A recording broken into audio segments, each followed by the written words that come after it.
Et salut! Bienvenue à ce cours sur Excel. J'espère que tu as aimé le premier. Celui-ci va te permettre de débloquer quelques exercices et probablement tu vas l'aimer. C'est un cours sur Excel table. Ok, les tables dans Excel, c'est un outil exceptionnel. Ça fait des choses qu'on ne pourrait pas vraiment concevoir.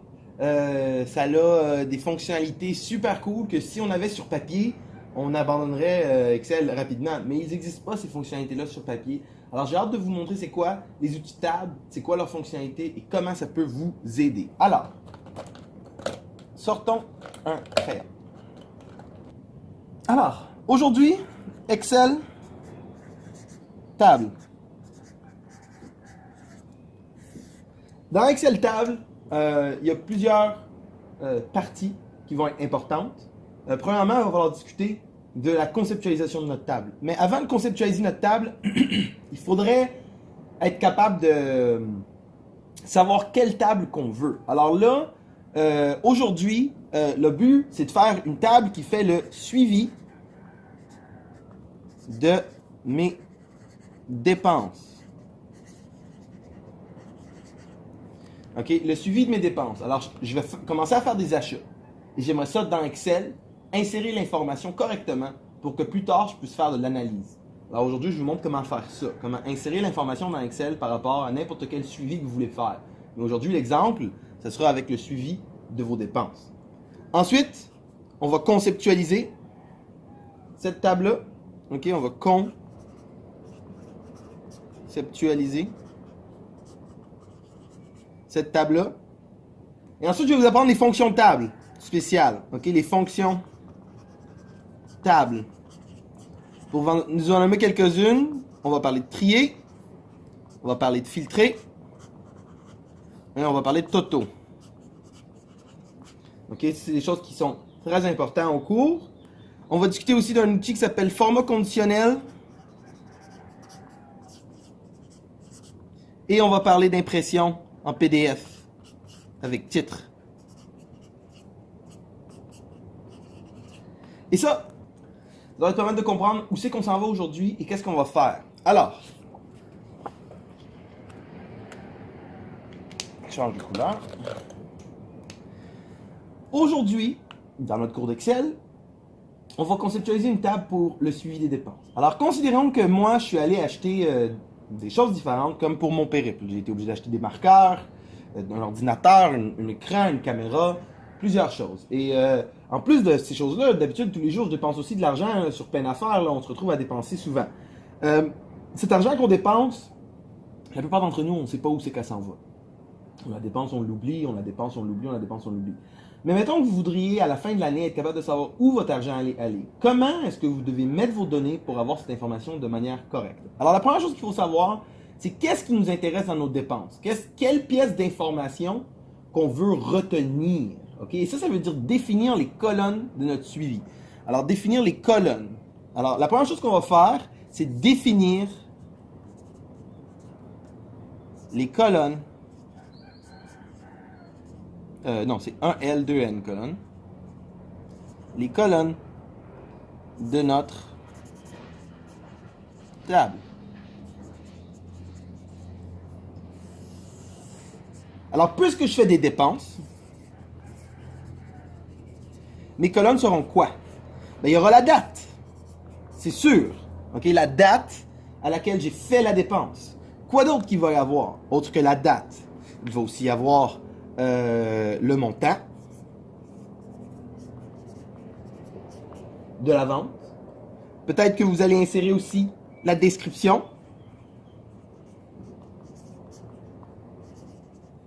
Ou la description, la définition, le produit. Okay? Qu'est-ce que c'était? Peut-être une photo de la facture. Je ne sais pas, c'est votre choix. Ensuite, peut-être vous allez catégoriser.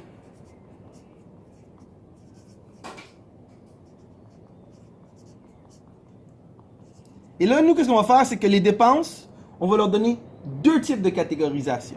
On va leur donner une catégorisation matérialistique.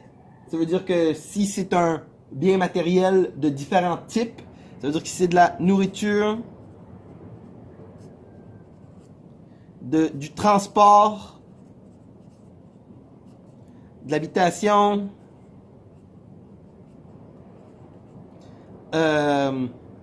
nourriture, transport, habitation, plusieurs autres choses qu'on pourrait mettre là-dedans.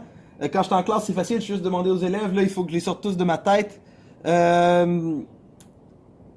Il faut payer aussi pour des factures, ok, comme l'Internet, l'hydro, etc., etc.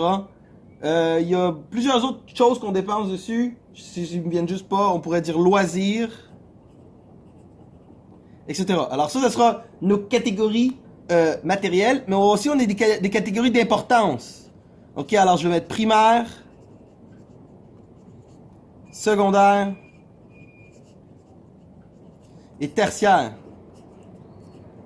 Pour que je sache si c'était bien important. Comme par exemple, nourriture, si je vais aller à l'épicerie pour acheter de la bouffe, ça c'est primaire, parce que j'en ai besoin là, de la nourriture. Là.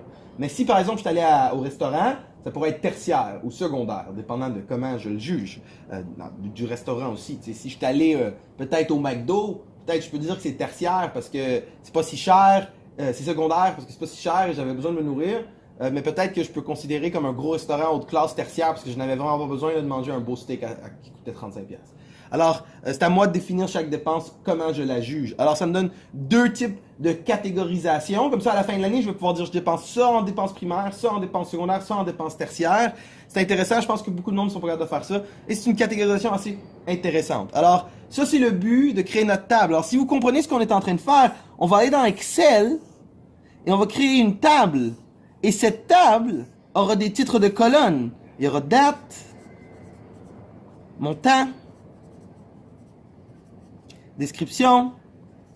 Et là, il y aura matérialisation et importance. Et là, on va avoir l'information. Chacune des lignes sera une dépense. Et là, une autre dépense. Une autre dépense. Et chaque fois qu'on fait une dépense, on met une nouvelle ligne. Et là, ça me permet de produire une table. J'espère que c'est clair. Allons dans Excel. Faisons notre table ensemble. On va dire qu'on commence aujourd'hui et ensuite on va populer de l'information un peu fausse pour voir ça. Mais vous pouvez le faire avec moi si vous voulez. Ouvrez Excel. On ouvre Excel. On prend un peu de café.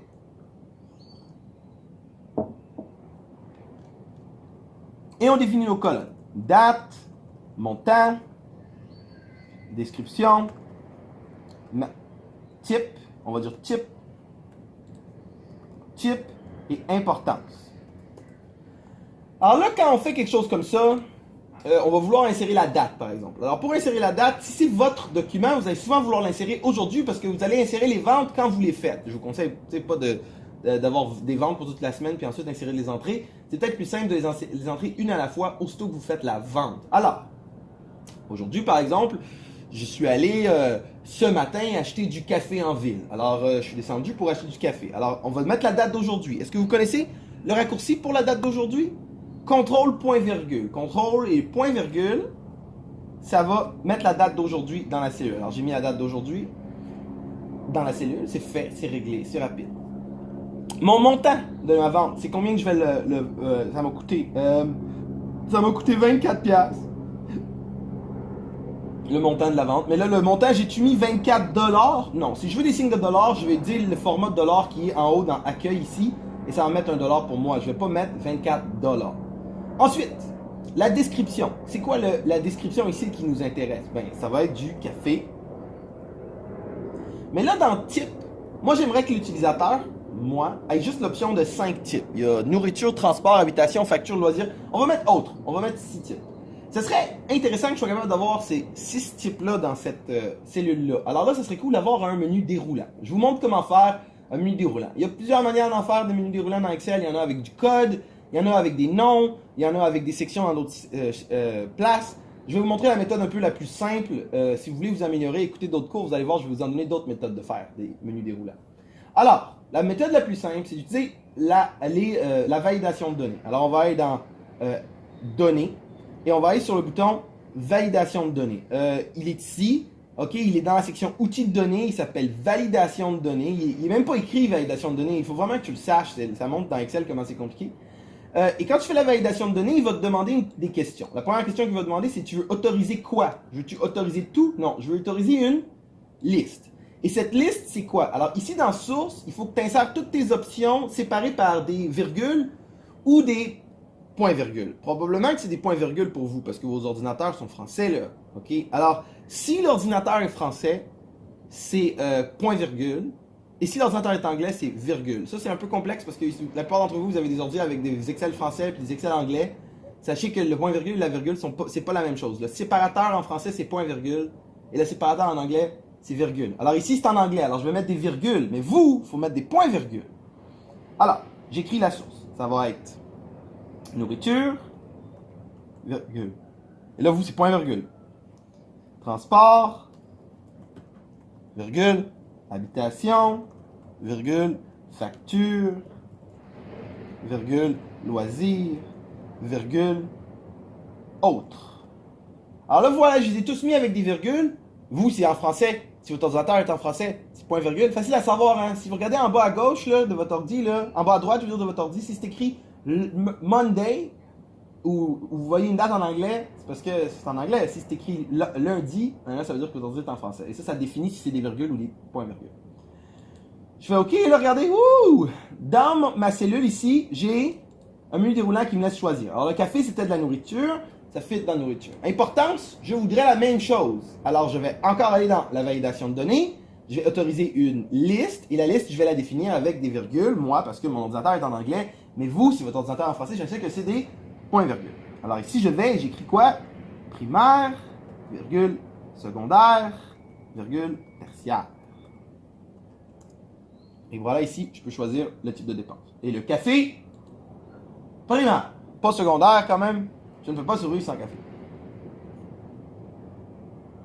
Vous avez remarqué que vous faites pas mal de dépenses primaires. Pas tant de tertiaire et de secondaire, mais on va voir. Ça dépend comment riche que vous êtes. Peut-être que s'il y avait des personnes un peu plus riches qui faisaient cet exercice, ils pourraient voir l'abus qu'ils font. Mais bon, c'est pas un exercice que les gens font généralement. Alors, nous avons conceptualisé notre table. Maintenant, il faudrait que je l'agrandisse un peu ma table. Cool! Tout fonctionne. Alors, il faudrait que je l'agrandisse un peu ma table. Alors, il faudrait que je crée des données. Alors, pour créer des données, moi, regardez ce que je vais faire. Je vais mettre, je vais prendre le 2018-09 puis je vais descendre comme ça la colonne. Je vais insérer des données au hasard. Restaurant. Et là, ça va faire de la nourriture. Ça, pour le remplir par en bas. Ok, ici, alors pour le remplir par en bas, c'est simple. Il suffit que j'aille ici. Et là, c'est pas des nourritures que je veux pour tout. Ça, c'est toutes des nourritures, mais ça, c'est transport. Ça, c'est facture. Ça, c'est facture. Ça, c'est loisir. Ça, c'est loisir. Ça, c'est nourriture. Ok.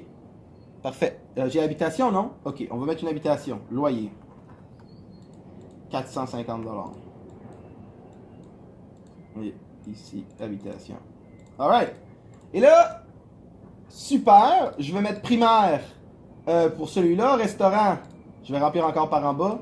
Habitation, c'est primaire. Ça, c'est secondaire. Ça, c'est tertiaire. Ça, c'était primaire. Ça, c'est primaire. Électricité, c'est primaire. Internet, on va mettre secondaire. Jeux vidéo, c'est tertiaire. Surf, c'est tertiaire. Et là, je vais prendre toute cette colonne. Ben, je vais aussi prendre cette ligne au complet. Je vais mettre les signes de $. Et je vais prendre toutes mes valeurs comme ça. Et je vais descendre ça comme ça pendant un petit bout. Ok, avec la croix noire. Alors, je répète ce que j'ai fait. Je prends tout ça. Je vais sur la croix noire et je descends par en bas. Et là, j'ai créé plein de fausses données. Mais vous, imaginez-vous que chaque jour, là, vous êtes allé vraiment sur Excel et vous avez entré toutes ces données-là l'une après l'autre. Ça vous donne un document qui va être assez long après une année. Vous êtes supposé en avoir des dépenses. Là. Il y en aurait plusieurs. Mais aussi, à la fin de l'année, vous allez avoir beaucoup d'informations que vous n'avez pas si vous ne faites pas cette sorte d'exercice. Alors ça nous mène à une partie super intéressante du projet qui est comment utiliser cet outil qu'on aurait à la fin de l'année. Alors l'année est terminée. Alors l'année est terminée. J'ai des données comme ça d'insérer dans mon document et j'aimerais faire quelque chose avec. J'aimerais être capable de dire j'ai dépensé ça en nourriture ou ça en biens primaires ou X, Y, Z.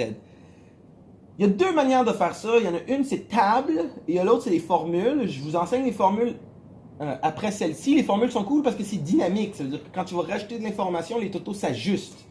les tables, c'est pas dynamique. Toutes les totaux que je vais vous trouver, ils vont être fixes, puis chaque fois que vous allez vouloir des nouveaux totaux, vous allez devoir refaire cet exercice. Alors, c'est un défi quand même intéressant de savoir si ça vous dérange de refaire l'exercice ou de l'avoir automatiquement qui se fait lui-même. Alors, ça va être à vous de choisir. Mais aujourd'hui, je vous montre comment le faire vous-même sans les fonctions Excel. Alors, les tables.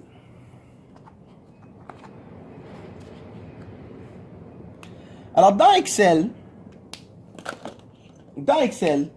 la fonction table, c'est une fonction que généralement on peut accéder dans l'onglet Insertion ou avec le raccourci CTRL-L pour liste.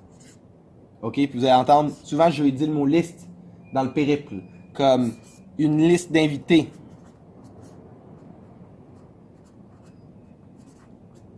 Une liste de vente.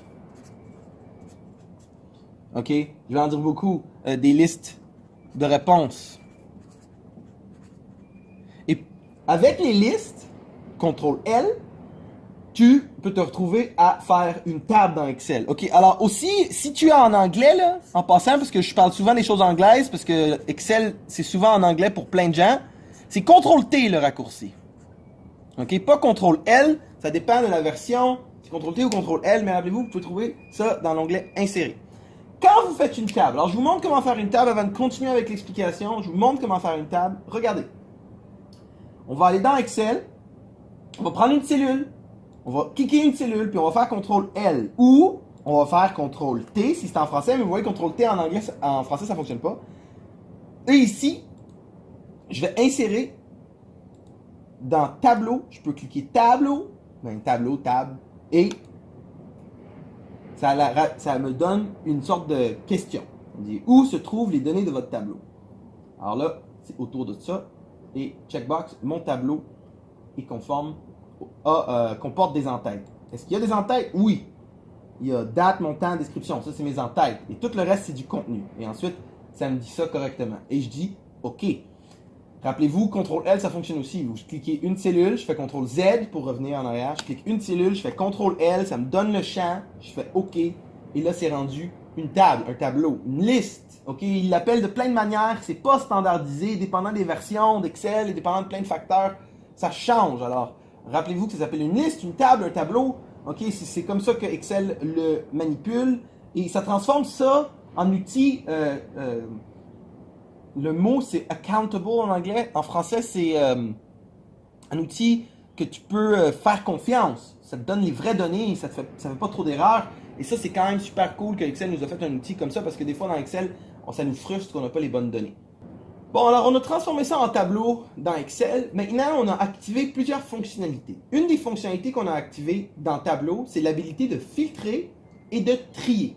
Filtrer et trier, c'est des habilités super cool et ils sont disponibles dans les petits choses déroulantes ici. Regardez les petits menus déroulants qui apparaissent à côté de vos entêtes. Alors, ces deux options-là, filtrer et trier, sont communs. Alors, considérons que j'aimerais avoir les montants en ordre du plus cher au moins cher. Alors, qu'est-ce que je vais faire? Je vais prendre mon temps ici et je vais faire trier du plus petit au plus grand ou du plus grand au plus petit. Et regardez, quand je le clique, toutes mes dépenses bougent et il peut me montrer mes dépenses en ordre de montant. Mais peut-être que c'est pas ça qui m'intéresse. Peut-être que j'aimerais les trier en ordre de primaire, secondaire, tertiaire. Alors là, je peux aller dans l'importance, trier de A à Z, et ça les trie primaire, secondaire, tertiaire. C'est cool, non? Moi, je trouve ça super fonctionnel. Une autre manière de travailler, ça serait de trier de Z à A, et même de trier par date. Alors, mettons que je veux revenir au tri que j'avais en ordre de date, je vais ici trier du plus ancien au plus petit. C'est cool! Tous les petits menus déroulants, ils sont apparus quand tu as fait ta table. Après ça, il y a d'autres choses qui existent. Ça, c'est les filtres. Filtrer, vous devez imaginer un filtre, là. Il y a beaucoup d'informations, puis on va la limiter pour qu'il y en ait moins. Alors, peut-être que moi, je veux juste savoir c'est quoi les dépenses que j'ai faites qui étaient tertiaires, parce qu'il y en a fait peut-être moins. Et j'aimerais ça savoir c'est quoi ces choses-là. Alors, je vais ici dans Importance.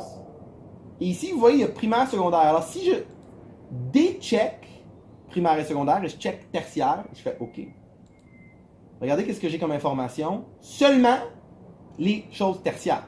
Et regardez ici, c'est 3, 8, 9, 13. Ils ont caché les lignes qui sont pas... ils ont caché les lignes qui sont pas visibles, qui sont primaires et secondaires. Toutes les autres, c'est eux. Alors là, j'ai réussi à avoir que les biens tertiaires dans une table. Et qu'est-ce qui est cool, c'est que si vous les avez besoin dans une autre feuille, vous pouvez rajouter une autre feuille en bas, vous pouvez prendre les données comme ça, les copier avec CTRL-C, et regardez, ça fait plein de petites lignes entre, et aller ici et les coller, et j'ai une mini-table ici qui a juste les biens tertiaires, individuels, sans les autres.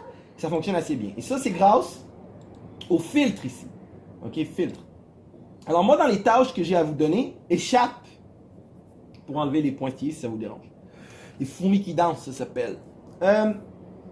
Alors ça, il y a plein de situations dans le périple où moi je vais vous dire, ok, je veux savoir ça pour 7 types de catégorisation primaire, ou la nourriture, ou tous les transports. Alors par exemple, ici, j'aimerais savoir si j'ai dépensé en taxi. Alors je pourrais voir que les transports. Alors je vais ici dans type, je vais déchecker, sélectionner tout, puis je vais checker transport. Je fais ok, et regardez, ça c'est que mes transports. Je peux voir que j'ai juste dépensé sur des passes de bus qui ont monté de prix, mais c'est pas grave là. Sur des passes de bus, et j'ai réussi à filtrer l'information grâce au filtre qui est apparu comment? Grâce au raccourci CTRL-L, l'outil tableau que je vous montre comment insérer il n'y a pas si longtemps. Là. Alors c'est grâce à ça qu'on peut faire des tris et des filtres de manière fonctionnelle qui ne bug pas. Moi je vous conseille d'utiliser ça. Alors, revenons à la table. Alors la table, première chose que ça vous a permis de faire, c'est trier et filtrer. Généralement, la plupart des gens, c'est juste ça qu'ils ont besoin. Trier et filtrer. Mais vous avez d'autres buts. OK, que trier et filtrer. Un de vos buts, ça serait de trouver des totaux. Pour trouver des totaux, il y a plusieurs méthodes. Mais pour les gens qui ont des tables, comme celle-ci, avec des suivis, ils ont maintenant fait une méthode vraiment cool, Excel, pour que ça fonctionne. Les gens, ils veulent les totaux en bas. Dans Excel, c'est pas idéal de mettre les totaux en bas. Mais si vous avez un tableau, ils l'ont rendu idéal. Comment ça s'appelle? C'est la ligne des totaux. OK? La ligne des totaux. La ligne des totaux. Et cette ligne-là, il faut la demander à Excel. Il faut dire, écoute Excel, j'aimerais avoir la ligne des totaux. Alors, première chose que je vais vous faire remarquer, c'est quand vous cliquez dans votre tableau, en haut, il y a un nouvel onglet qui existe. Regardez, c'est écrit Création. Alors moi, j'ai Power Pivot. Je vais les enlever, là. Personnaliser le ruban. Et je vais enlever mes dextras que moi j'ai, le Power Pivot, développeur, complément. Là, vous allez le voir mieux. Alors ici, regardez, j'ai outils de tableau, création. C'est quoi ça, outils de tableau, création? Ça apparaît seulement parce que je suis dans le tableau. Si je vais ici, il n'est plus là! OK, ça s'appelle un onglet contextuel. Un onglet contextuel. Et tout ce qui a rapport au tableau est dans son onglet contextuel. Il y en a beaucoup de choses qui ont des onglets contextuels. Des onglets contextuels, ça existe dans Word, ça existe dans PowerPoint. Chaque fois que tu es dans un truc spécial, comme une forme, une photo, un tableau, un graphique, ça a des onglets contextuels pour essayer de les aider à faire des choses. Alors regardez comment l'onglet contextuel ici fonctionne. Je clique dans Tableau, j'ai Outil Création, et ici, il y a la ligne totale. Ben, la ligne totale, la ligne des totaux, ils changent les noms à chaque version. Ligne totale, je clique ligne totale. Ouh, qu'est-ce qui s'est passé? Ça l'a été en bas, et ça l'a rajouté une ligne qui s'appelle totale. Cette ligne-là, elle me dit qu'il y a 66 dépenses. OK, elle a compté la valeur d'importance. Mais moi, qu'est-ce que j'aurais voulu? C'est le total des montants. Alors, regardez comment c'est facile. Je clique ici, où il est supposé être le total. Et il y a un menu déroulant qui apparaît. Et dans le menu déroulant, il me pose la question, c'est quoi que tu veux, là? La moyenne, le nombre, le chiffre, la somme. Et là, ça me donne hashtag, hashtag, hashtag, hashtag. C'est quoi ça? C'est que la taille de ma colonne n'est pas assez large. Dans le dernier cours, je vous ai montré comment agrandir une colonne. Je vais ici entre les deux lignes. Double-clic et ça me montre. Alors, le total de mes dépenses, c'est 46 104. Ça, c'est le total pour toutes mes dépenses. C'est-tu super cool ou c'est pas super cool? Mais là, vous allez dire, ouais, James, c'est le fun ton affaire. Mais pourquoi est-ce que c'est exceptionnel? Parce que ça combine avec filtrer. Alors, par exemple, mettons que moi, je veux savoir toutes les dépenses que j'ai faites pour des besoins secondaires. Je vais ici dans Importance. J'ai des checks sélectionnés et tout. Je check secondaire et je fais OK. Et regardez, j'ai que mes biens secondaires. Et quand je descends jusqu'en bas, c'est quoi que je vois ici? Le total pour mes biens secondaires. Alors, je peux vous dire qu'en biens secondaires, j'ai dépensé 9 387 $ cette année. J'ai trouvé le total. C'est quand même cool, non? Que j'ai trouvé le total de ce chiffre-là. Quoi d'autre que je peux faire? Je pourrais savoir les secondaires en nourriture. Vous voyez, ça c'est que les secondaires en nourriture. J'ai dépensé 4099 et 58. C'est incroyable. Ça me permet d'aller chercher plein de totos. Je vais fermer ça. Je ferme ça. Alors là, j'aimerais savoir s'il y a j'aimerais savoir le mois d'août, combien j'ai dépensé pour tout le mois d'août. Alors je vais dans la date, ici, 2018. Ok, je peux faire juillet, je veux pas. Août, je veux juste août. Je fais Auguste. Je fais OK. Et regardez, je les ai tous. Toute la gang. C'est la folie furieuse. Alors, je vous informe quand même que c'est cool. Vous êtes capable de trier comme ça. Et en bas, qu'est-ce que j'ai comme total? J'ai le total pour le mois d'août, que j'ai dépensé 25 000. Wow. Wow, le mois d'août. Ok, dépenser 25 000 comme ça n'a pas d'allure. Alors, vous avez vu la ligne des totos. Vous avez vu filtrer, trier. Rappelez-vous que vous devez enlever vos filtres, hein, parce que si vous ne les enlevez pas, vous manquez d'autres données. Alors, comment j'enlève un filtre? Ben, la manière la plus simple que j'ai, c'est vous faites un clic droit, vous allez dans filtrer, puis il y a effacer les filtres. Si vous êtes dans la bonne colonne, ça fonctionne. Il y a aussi un bouton A à Z, effacer, dans accueil. Je vais dans accueil, je vais A à Z, puis je fais effacer. Et regardez, ça efface tous les filtres. La meilleure manière de savoir que vous avez des filtres en passant, c'est de savoir ici, vous voyez les colonnes, qui sont en noir. S'ils sont bleus, comme par exemple, si je vais trier juste pour les cafés, regardez, s'ils sont bleus comme ça, c'est parce que le filtre il est actif. Il y a aussi ce petit symbole-là. Alors, pour enlever les filtres, on peut aller ici dans A à Z, effacer, ça enlève tous les filtres. Ça fonctionne super bien. Il y a des filtres plus avancés aussi qui existent. Quelle sorte de filtres avancés? Par exemple, je voudrais peut-être savoir juste les ventes qui sont moins que 100$. Alors, je peux aller ici dans filtre numérique, inférieur à 100$. Je fais OK. Et là, ça, c'est juste les ventes qui sont moins de 100$. Ça fonctionne assez bien.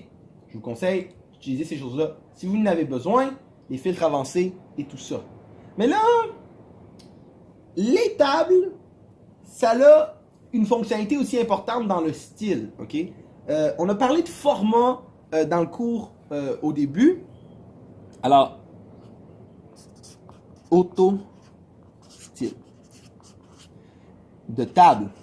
Alors, on a parlé de format au dernier cours, mais dans table, les formats sont un peu différents parce qu'ils sont toujours surplantés par un format standard. Ça veut dire que si je vais par exemple dans cette cellule bleue ici, et je la mets en jaune, elle va devenir jaune. Ok? Elle a la priorité, le format jaune. Mais en dessous, regardez, si j'enlève les formats, je fais effacer les formats, il y a le format table. Alors le format table est considéré comme un format, pas vraiment un format, c'est plus une sorte d'image qui est là pour vous faire plaisir. Alors, il y a les formats table, qui sont visibles, mais qui ne sont pas réels. Ensuite, il y a les formats que je vous ai enseignés au dernier cours, et je vais aussi vous enseigner les formats conditionnels, l'autre type de format. Alors, je vous répète ça, regardez, si je prends cette colonne-là, par exemple, et je la mets toute blanche, jaune, elle est toute jaune. Mais, si j'enlève les formats, est-ce qu'elle va devenir blanche et noire? Non, elle va redevenir bleue, parce que ça, c'est le style de ma table. Alors, comment je modifie le style de ma table? Je vais dans Création. Regardez ici, il y a une section style rapide. Et là, je peux choisir un autre style pour ma table. Et là, je peux choisir un autre style comme ça, là. Un style plus sobre, comme celui-ci, noir et blanc. Là. Mais je peux aussi modifier en allant avec les onglets normaux. Tu sais, je peux les modifier pour les mettre centrés comme ça. Je pourrais choisir mes colonnes, les ajuster. Peut-être les agrandir un peu. Comme cela, les ajuster. Ouais, c'est pas pire ça. Puis, quoi autre qu'on pourrait faire? Ah ben, on pourrait aller ici dans Création style, puis choisir une couleur à la place d'être aussi sobre, choisir une couleur. Et là, regardez, c'est cool. Vous remarquerez aussi qu'il y a des lignes séparatrices. Ah, j'ai dit une couleur, puis je suis revenu en noir et blanc. Allons avec vert, c'est comme ça. Vous remarquez qu'il y a des lignes ici qui séparent. Ok, ces lignes à bande, si je les déclique ou je les clique, ça les met ou ça les met pas. Ok, colonne à bande, c'est l'inverse, c'est les colonnes. C'est à vous de choisir, dépendant de si votre tableau est vertical ou horizontal, lesquels qui vous intéressent le plus. Mais il y a quand même plusieurs options de style qui arrivent avec ça. Et ça, c'est vraiment cool, parce que vous savez, si vous voulez faire des lignes comme ça à bande qui se trient et qui se filtrent, c'est très difficile de les faire sans tableau. Il faut utiliser des formats conditionnels puis une formule avancée. Vous voulez pas savoir ça. Vous voulez juste savoir CTRL-L et pourquoi c'est magnifique. En plus, vous allez voir quand on va faire C'est magnifique. Les tableaux, c'est magnifique. Vous allez voir au courant du cours, j'espère que vous allez aimer ça. Si les gens qui n'utilisent pas les tableaux, ils sont dans un autre club de gens d'Excel. Okay? Il y a des gens qui utilisent des tableaux, puis il y a des gens qui n'utilisent pas les tableaux, puis ceux qui n'utilisent pas les tableaux, ils se compliquent la vie. Compliquez-vous pas la vie, utilisez des tableaux, allez chercher vos totaux comme ça, utilisez-les pour votre style, utilisez-les pour votre tout ça. Et vous êtes bon, mais pourquoi c'est si important? Parce que le style, il s'ajuste en passant. Regardez, si je vais ici, puis je rajoute une autre colonne, parce qu'elle est importante, qui s'appelle, je sais pas moi, type, ok? Si on l'a pas type de paiement, ou compte, ok? Alors ça a été payé cash, ou liquide, ou cash, je vais écrire cash, ou chèque, ou crédit. OK? Alors, le type de compte. Et là, ça, c'est là, et ça m'a donné mon autre colonne. Mais est-ce que la colonne, elle est du bon style? Oui. Est-ce qu'elle est faite partie de la table? Oui. Alors, tout ça, c'est automatique, et c'est pour ça que c'est cool, les styles automatiques de table. Ça fonctionne bien comme ça. Regardez aussi, dans Tableau, il y a une autre fonctionnalité comme supprimer des colonnes de manière cool. Regardez ici, j'ai supprimé la colonne du tableau. Normalement, vous supprimez une colonne en faisant un clic droit sur la colonne supprimer. Mais dans un tableau, regardez comment ça fonctionne bien. Un clic droit, supprimer colonne du tableau, un clic droit, supprimer ligne du tableau. Alors par exemple, j'ai remarqué que cette vente, c'est une fausse vente, n'est pas vraiment arrivée, je n'ai pas dépensé 211 pièces de café là, à cette date-là. Alors comment je fais pour l'enlever juste cette date-là? Je fais un clic droit, supprimer la ligne du tableau, et bam, ça règle le problème, c'est fait. Et c'est comme ça que ça fonctionne les tables, ça te permet d'enlever ces choses-là. Alors j'espère que c'est clair pour comment ça fonctionne les styles de table, comment ça fonctionne la ligne des totaux, comment ça fonctionne trier, filtrer dans des données de suivi. Moi, j'espère tout de moins que c'est clair. Maintenant, il y a deux choses que je veux faire avec ce document-là, qui me reste à faire, et ensuite, on peut dire que c'est terminé. Okay? Première chose que je veux vous montrer, c'est comment faire des couleurs par rapport à certaines choses. Alors ici, regardez, j'ai primaire, tertiaire et secondaire. Qu'est-ce que j'aimerais? C'est que les primaires soient vertes, les secondaires soient jaunes et que les tertiaires soient rouges. Alors pour faire ça, je pourrais le faire de plusieurs manières. Mais la manière que moi je veux, c'est que si je change le mot, ça change la couleur. Comme ça, je peux le voir. Alors pour faire primaire, en vert, tertiaire et secondaire, il faudrait que je mette un format qui a une condition. Wow. Allons-y, parlons de ça. Alors, format conditionnel. Format conditionnel.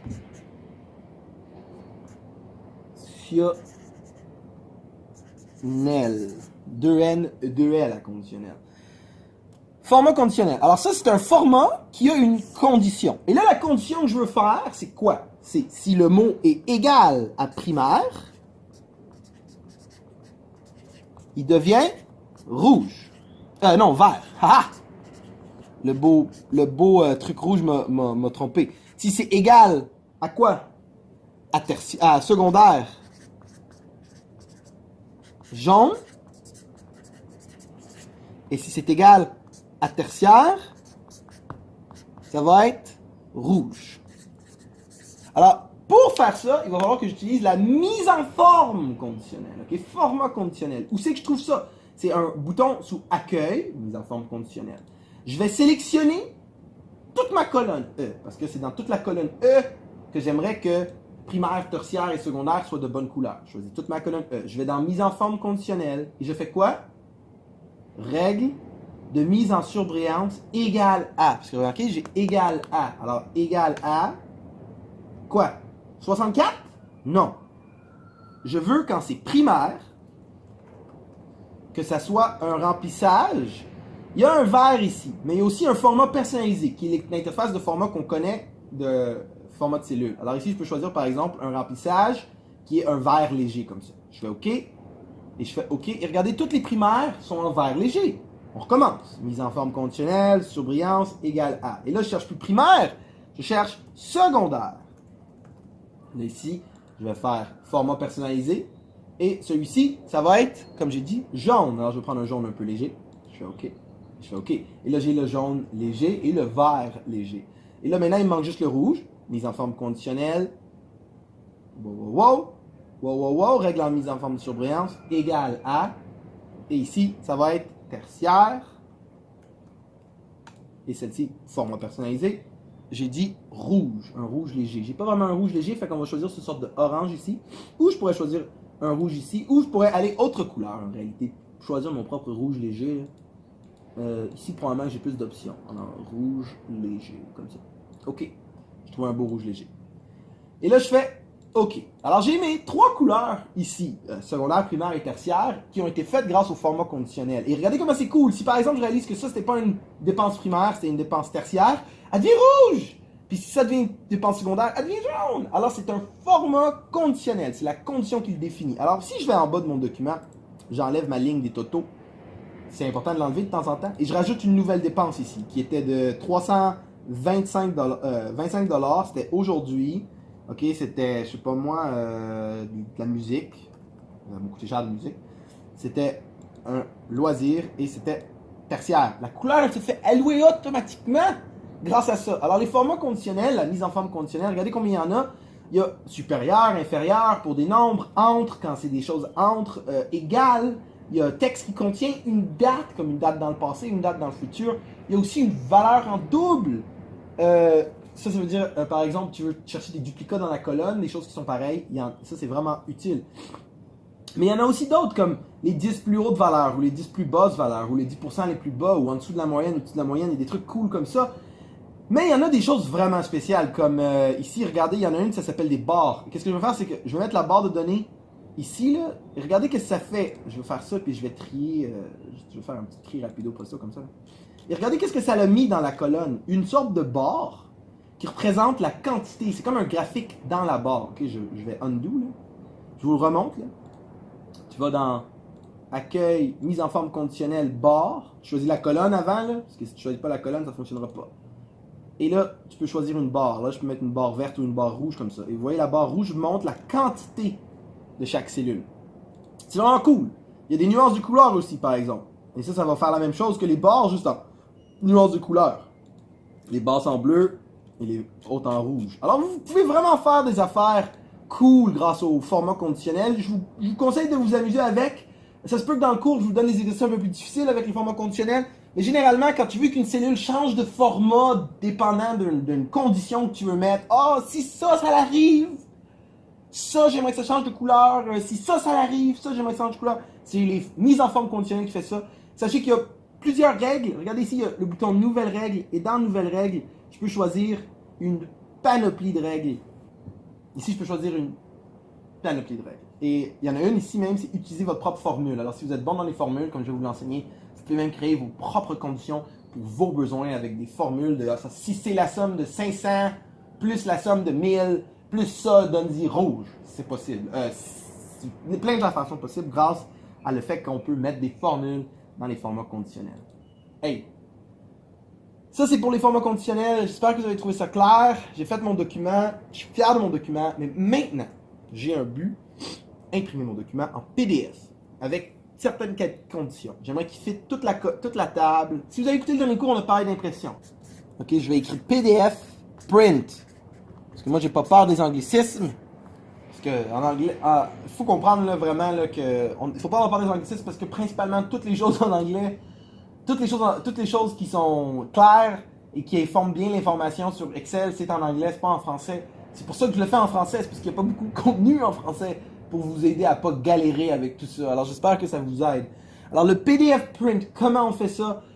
Premièrement, il faut savoir que quand on produit un PDF, ça utilise notre impression. Comment ça va imprimer? Alors il faut aller dans Excel et il va falloir prendre la version page et s'assurer que notre table, elle fit bien dans toute la page. OK? Et regardez, je vais mettre ça de couleur comme ça.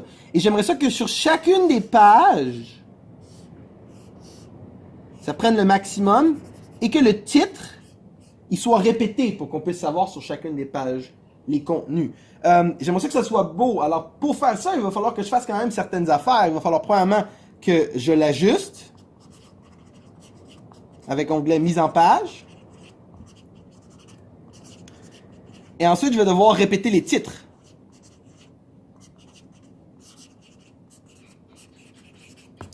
Pour faire ça, et ensuite exporter en PDF.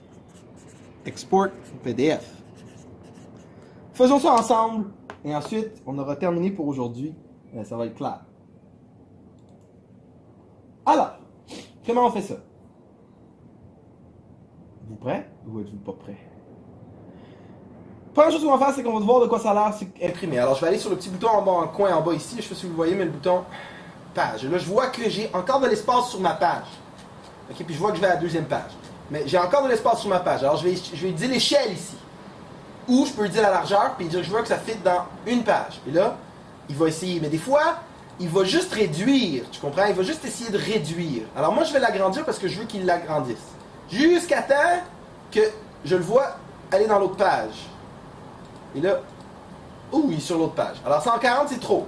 135, ça me fait fonctionner. Ici, je le vois sur 2 pages, mais le titre n'est pas répété.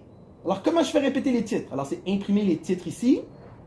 Ils disent ligne à répéter en haut. Je clique ici, je clique la ligne 1 et je fais OK. Et là, maintenant, regardez, la ligne 1 est répétée et j'ai mes 2 feuilles super belles. Comment je produis le PDF?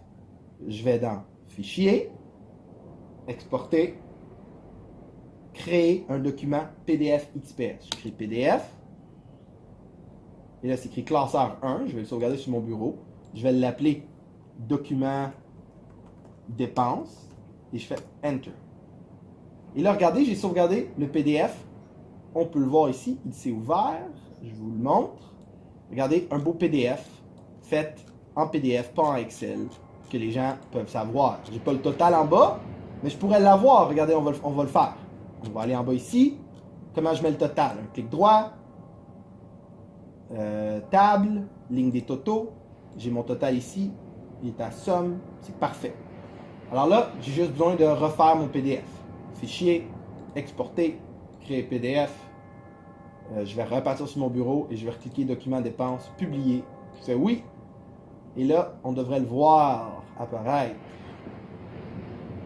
Et voilà. Et en bas, il y a le total. Wouhou! J'espère que tu as aimé ça. J'espère que tu as trouvé ça clair.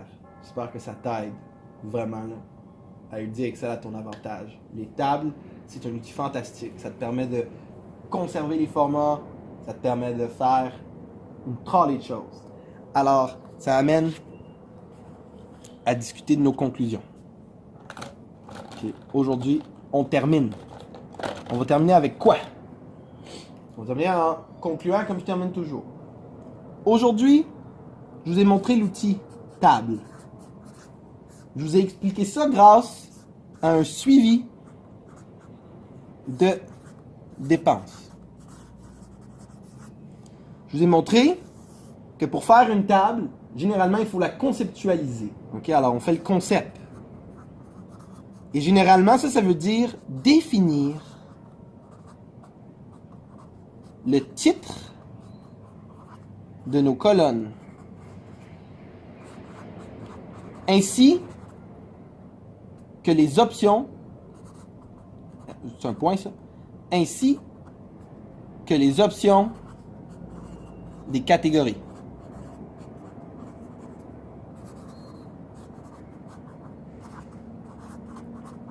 OK, alors, comme par exemple, les importances primaires, secondaires, tertiaires, ou par exemple, la description, le type de vente, comme nourriture, on les a définis d'avance, on les a pas définis à fur et à mesure.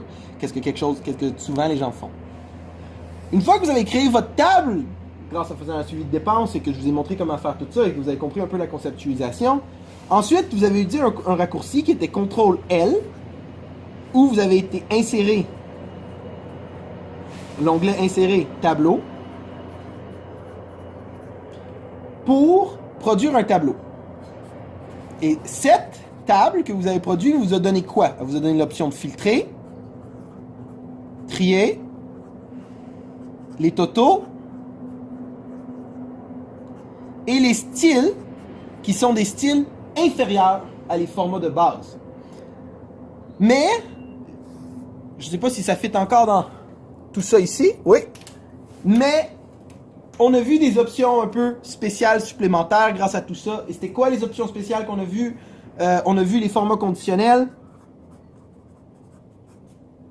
OK?